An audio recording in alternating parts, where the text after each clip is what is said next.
The Richard Burton interview is a rare one. It came at a time towards the end of his career where he accepted a film, an independent film, in Oroville, California, a mining town, small town. We sat on a grassy knoll in the center of town, and I think in the background you'll see most of the town who showed up, and they were a little angry at him for some of his comments they could hear because he had a very strident tone and kind of an attitude, and he was unhappy at this point. It was the exact day when we taped this interview that Elizabeth was flying into town, Elizabeth Taylor, because the rumors were rampant that he had given a diamond ring to a waitress in a local cafe there, and it got back to Elizabeth, and boy, did she come into town fast. It's fascinating to watch them, though, the wonderful arrogance of him. Does it remind you of Wales at all? Well, yes, it's very much the same, you know, because it's surrounded by mines, and the people have a look of Welsh people, kind of cragged face with high cheekbones and pockmarks and so on. I feel very much at home here. In your summer vacations, did you ever mine? Well, no, I never mined myself, but... Your father was a miner? My father was a miner. Most of my brothers were, except for one. And I used to help out. I went down the mine. Was there a teacher who said, don't be a miner, be the world's greatest actor? Was it someone in your youth that inspired you and painted wonderful pictures away from Wales? Well, there was a kind of fellow called Meredith Jones who was absolutely affronted by the fact that I was working in a shop. I wasn't working in the mines, indeed. That's more romantic. I was working in a shop and I was polishing the brass outside the windows, and suddenly this strange Welshman appeared, bright red hair standing on end, and he said in the Welsh language, not in English, he said, what are you doing here? Get out. Get up. Do something. Go out into the world. And so I... That's all it took. I went out into the world. Yeah. He was a very interesting man. There have been, I think, about 2 or 3 people in my life who had enormously dominating influences over my life, career, whatever. Philip Burton. Oh, yes. Who was on my show many times in New York and visited our farm in New Jersey many times. Oh, yes. Good. He's one of the great teachers that ever lived. He's very good at teaching people up to the age of 20 years old. But now when I'm 48 or whatever I am, I find it rather difficult when he corrects my grammar and insults my intellect, lays down the law about what I should say, what I should do, what I should speak, and so on. To this day, he's doing that? To this day, yes. He's very rough. Will you take criticism from anybody around you? Oh, yes. Well, I'm a very modest man, you know. And... Who will you allow? Will Elizabeth criticize you? Oh, indeed, she does, frequently, yes. And will you stand for it? Oh, yes. Yeah. For how long? Though, I suppose forever. Very difficult to say. She certainly is very dogmatic about what she thinks one should do, what one should wear, what one should speak, what one should say, and what stories one should tell, or whatever it is. And she's really very powerful in that sense. She's a kind of latecomer femme live or something like that. Is this the best time of your life right now, Richard? Very difficult to say. I try to work it out. Well, when you tell stories, when you sit around with your friends, do you find yourself telling stories about today or the old days when you were poor? Well, I think that when you get to the age, as you doubtless have noticed yourself, when we become middle-aged, in my case, I'm 48 years old, the only present is the past. So you go back and you tell stories about what somebody did when you were 12 years old, or 3 years old, or 5 years old, whatever it is. It's extremely difficult to say. And, Let me explain it in a different way. Sure. You see, your life is very extraordinary, right? You do these eternal shows and so on. Oh, you've seen it. Well, sorry, here. No, I haven't seen it, but I'm sure it's very exciting, very interesting. And if you worked with my father, that must be very desirable. But eventually, I think that whenever one talks, like history is life, right? History is the past, but it's also the present. We know all the time that what's going to happen next week has already been done before, and one becomes, as it were, obsessed by the idea of history. I was reading, or rereading the other day, The Decline and Fall of the Roman Empire, and it really is peculiarly apt, all the things that Gibbon says about the various emperors and so on. You can absolutely put them, you can transfer them and put them nowadays. You can make them Wilson or Heath or Nixon or Pompidou or, I don't know, Brezhnev or Tito or whatever it is. They're all exactly the same. They cannot change. That's very profound. That's excellent. Well, then we continuously make the same mistakes, and yeah, you and can some do very the same healthy mistake. advances too. What advances? Well, I mean, scientifically, and we're landing men on the moon. They're romping around up there in the dust. Oh my They're God, searching out the skies. The least important thing that we've done, shall we say, the Anglo-Saxons certainly in the last 100 years, is to get a man on the moon. First of all, the idiots who went up there had no knowledge or no idea or no purpose. They were just simply automatons. Very nice men, and I wish I was as brave as they were.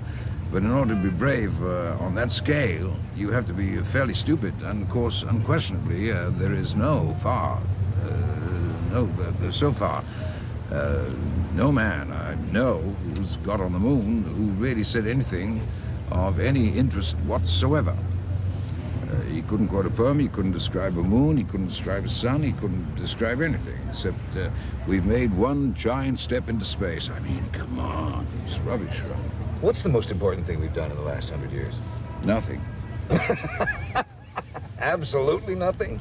Well, virtually nothing. Occasionally a man wrote a verse, or he said something that was mildly interesting. But for the most part, we haven't advanced really for the last 2,500 years, I wouldn't think, would you? Who are your heroes? Who were they growing up, Richard? And who are they? Or do you have any now?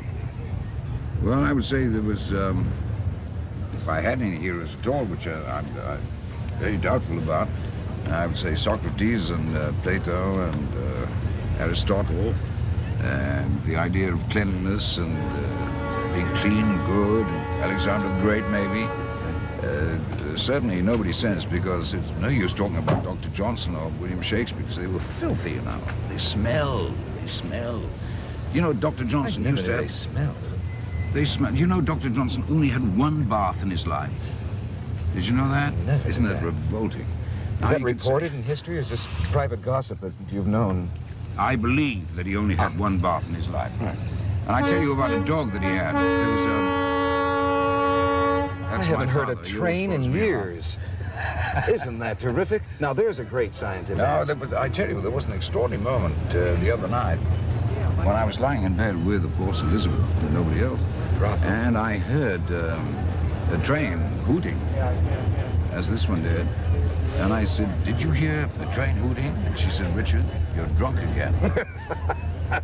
Do you like television, Richard? What a powerful medium it is to express Oh, yourself enormously powerful. and to present great theatrical productions. And, Yeah, well, when you think, you see, sweetheart, that I played Hamlet, I played Henry V, I played Coriolanus, I played Othello, I played Iago, I played virtually everything you can play at my age, right? And you are more successful than I am. Do you know why? Because you're on television. There's something, or is there anything about you that is very Welsh? Do you know what I'm trying to say? Well, Like they say an Irishman has certain traits, witty Well, or back knifing or... Well, the twisted Irish, sense the of Irish humor. are the greatest con race, you know, that ever lived, you know, because they talk with that funny accent, which we all know is absolutely full of rubbish. Oh, would you believe it? I think you're marvelous. You do, do you? Ah, sure, you know. What's wrong with All it? It's that. kind of Well, a the nice, Welsh are absolutely lovely brutal. song. No, We it's speak with- vulgar. You wanna hear Vulgar? We speak in lilting. Are you Irish? Of course. Oh, my God. Can you speak Irish? No. Would you like to hear a song in Irish? Yes. You would? Yes. Is it... I bet you can't sing a song in Irish. No, I can't. It's called Us, you know. Would you like to hear it? Yes. All right, it goes like this. Ishe mohi, gon mishe mohujin erach, and we mere masam erandro. Ishkuch nanen, you lack pitch. I'm singing harmony. No, you lack pitch. Anyway, that's real Irish. The Londonderry air. Yeah, but the original words, you know, are Irish. Could you speak to me in Welsh? See, now that was so pretty the way you did that. What is Yeah, Welsh? well, Welsh sound is like? much more guttural. I Ah, speak I that, knew of that. course, in my first language. Wien de garre die mooi nagin peth ar na bid wien hoffi de lagga de washt de druin and the good the vissa de den of the puppe we don't hoffi die. You said something about the Pope? No. Oh. I said how beautiful you were. Thank you. In print, though, it looks like a typographical error. You got a thing on your I cheek. have bugs all over me. I think we're going to get yellow jaundice here in the middle of the field. This is your What was 10th it? anniversary. Congratulations to you and to Elizabeth. Thank you. Yeah, it was a long haul. Was it? This is the true 10th anniversary, right? Well, yes. Yeah. Do you have any reflections about the marriage? And... Well, it seems a short time in this certain sense of word. You're the most famous married couple in the world. Oh, no, Oh, no. yes, you are. No, no. But you are, Richard. No, this Princess Margaret. But No, she never was on the front pages as long as Elizabeth and Richard, and Yeah, we well, that's- followed you that's- with bated breath. that's Waited kind of your a- every turn. That's kind of invention, I think, that people invent. I don't know why we should be or whatever. After all, we're both middle-aged. She's 42, I'm 48. She's very pretty, I may say, as you may have noticed. Yeah. Very nice, got a lot of freckles. Has she? Oh, yeah, under the eyes, haven't you noticed? No, I haven't. Yeah. And that glass eye, one too. I'm getting No, all kinds of scoops here today. Oh, sure, yeah. No, she's very lovely. I'm very fond of her. And I believe she's very fond of me, but of course you can never tell about women. I think wouldn't it be nice if people didn't recognize me or my wife or you or my friends or whatever? And then when they don't, it's a very nasty shot. I remember once we were in Southwest Africa, a place called Dahomey, where the latest film was King Kong, something like that. They didn't know who Elizabeth was, they didn't know who I was. And I was rather surprised and perhaps a little taken aback. And one night I was filming with Alec Guinness and Peter Ustinov and somebody else. And, you know, I stayed along and in some bar, and I was sitting there and talking and so on. And Elizabeth worried about where I was, and she had and still does have, a French hairdresser who spoke French. Elizabeth doesn't speak French.